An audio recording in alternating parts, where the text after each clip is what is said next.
Pediatrics, University of Colorado. Dr. Wang? Uh, Good evening. Thank you so much for inviting me to come speak tonight. I'm a medical toxicologist and pediatric emergency medicine physician, and my academic background has been evaluating the impact of legalization of both medical and recreational marijuana here in Colorado.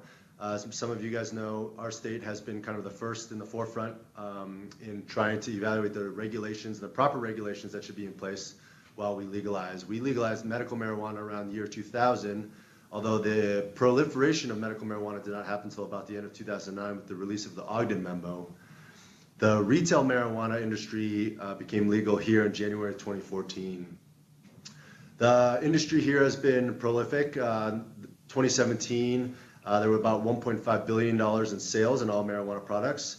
And as previously mentioned, the marijuana products not only just involve the standard flower buds that are smoked, but the industry now includes many edible products, topicals, concentrated products that are vaped with higher amounts of THC.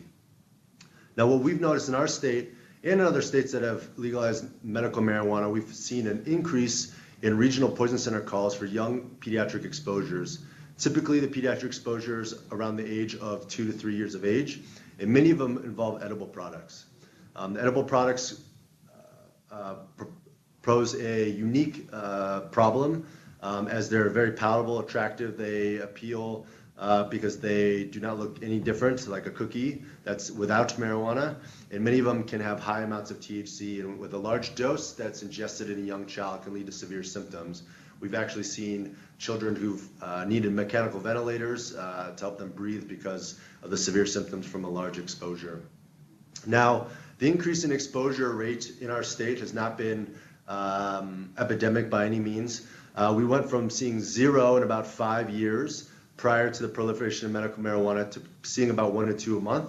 Although recently we've seen another doubling of hospital visits in our children's hospital this past year, along with another 50% increase in our regional poison center calls within our state.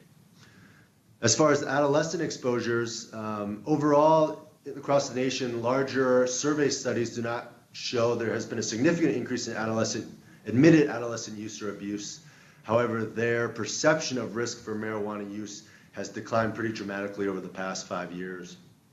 Washington may be one state that has showed an increase, a small increase in use after legalization of retail recreational marijuana. We did do a study looking at ER visits in our hospital with cannabis-related diagnoses, both from a medical standpoint and behavioral health, and we did see an increase over the past several years, both correlated with medical and retail legalization of marijuana-related diagnosis codes and positive marijuana screens on the urine drug screens. So despite the overall surveys showing that not increased use in adolescents, we're starting to find that it may impact adolescent health in other ways. There's been some other recent studies that have just been released also that looking at teenagers, specifically adolescent boys, had an increased risk of polysubstance abuse in adults if they started using marijuana at a young age. And then exposure to medical marijuana ads actually increased risk for marijuana use in adolescents as well, a large study done by the RAND Corporation here in the States. So what have we done in our state to evaluate or try to curb some of this impact that it's been having in our children?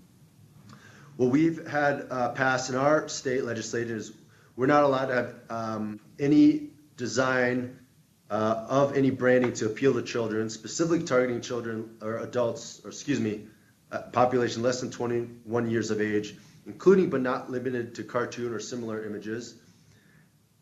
Recreational products must exit a dispensary in a child-resistant package, and a child-resistant package must meet Consumer Product Safety Commission regulations and standards and definitions. There should be warnings that say keep out of reach of children. We do not allow mass marketing campaigns of any kind. And then in our recreational products, we actually have dose limitations of how much THC, the psychoactive component of marijuana, can be in the product. Currently, we have a 10 milligram limit for a serving size and a 100 milligram limit for a whole package.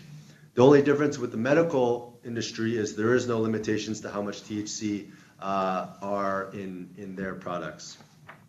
Some other things that we've recently passed in the past couple of years, we initially, after passing retail marijuana, had a rash of unintentional misadventures, so to speak, in the adult population with mostly edible products where things were not intuitively designated as serving sizes. So what happened would be a small peanut butter cup candy would have 10 servings in it, so it would have 100 milligrams of THC and have 10 milligram servings, and so that would be not intuitive for someone to break off a tenth of that small portion, or even a cookie, a tenth of a cookie. And so we also passed ruling and regulations that require that a single standard serving of marijuana of a multiple serving edible product must be demarcated in a way that's for a reasonable person to intuitively determine how much a product constitutes a single serving size of active THC.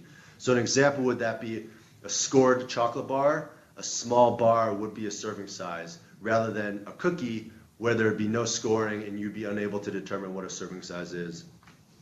We've also passed recently symbol requirements. So whenever feasibly possible, we are labeling our products with a diamond which says THC and an exclamation point, so people can be aware if they were ever to come across a product to know that it's a marijuana infused product.